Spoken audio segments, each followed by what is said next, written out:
करीब कभी नहीं। हमारे प्यारे नबी का बचपन कैसे गुजरा और आपके वालिदा के इंतकाल के बाद आपकी परवरिश किसने की, चलिए जानते हैं। नबी पाक सल्लल्लाहु अलैहि वसल्लम दूसरे बच्चों की तरह खेलते तो थे मगर बुतों के करीब कभी नहीं जाते थे। जब बाकी बच्चे बुतों के सामने खेलते, कभी उनकी पूजा की नकल करते तो आप खामोशी से अलग हट जाते। एक दिन बीबी आमिना रहमतुल्लाह अलैहा ने देखा कि कुछ बच्चे काबा के पास अपने नन्हे हाथों से बुतों को छू रहे हैं, लेकिन मोहम्मद थोड़ी दूर खड़े आसमान की ओर देख रहे थे। बीबी आमिना रहमतुल्लाह अलैहा ने हैरानी से पूछा, बेटा मोहम्मद, तुम उनके साथ क्यों नहीं खेलते? आपने मासूम अंदाज में जवाब दिया, अम्मा, ये तो पत्थर हैं, न ये सुनते हैं न देखते हैं, मुझे इनमें कुछ भी नजर नहीं आता। ये सुनकर बीबी आमिना की आंखें नम हो गईं। उन्होंने बेटे को सीने से लगाया और दिल ही दिल में बोली, ये बच्चा अल्लाह की तरफ से भेजी गई खास अमानत है। जब नबी पाक सल्लल्लाहु अलैहि वसल्लम 6 साल के हुए तो बीबी आमिना ने फैसला किया कि वो बेटे को लेकर मदीना जाए ताकि छोटे मोहम्मद अपने वालिद की कब्र की जियारत कर ले। आप दोनों काफिले के साथ मदीना के लिए चल दिए। सफर आसान नहीं था, रेगिस्तान की तपती धूप, ऊंटों की सवारी और लंबी दूरी,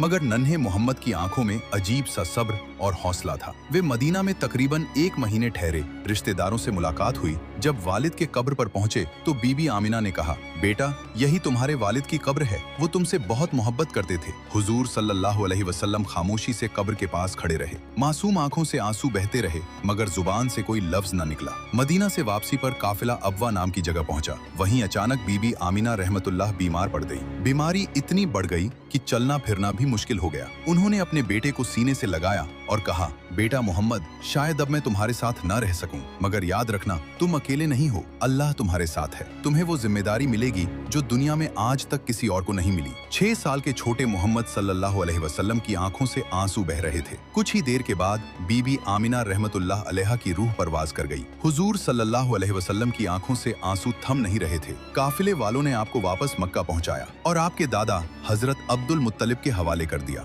जब हजरत अब्दुल मुत्तलिब को पता चला कि बहू बीबी आमिना भी दुनिया से रुखसत हो गई है तो उनकी आंखें भी भर आईं। उन्होंने नन्हे मोहम्मद सल्लल्लाहु अलैहि वसल्लम को अपनी गोद में लिया और कहा, बेटा, ये तुम्हारे रब की आजमाइश है, इससे कभी घबराना मत, तुम्हारा दादा अभी जिंदा है और मुझे यकीन है कि तुम्हारा रब हर लम्हा तुम्हारा सहारा बनेगा। सुभान अल्लाह। जब दुनिया के सहारे छूट जाएं तब भी अल्लाह अपने बंदे को तन्हा नहीं छोड़ता। हमारे प्यारे नबी इसका सबसे खूबसूरत सबूत हैं। अगर आपको भी नबी पाक से सच्ची मोहब्बत है तो दिल से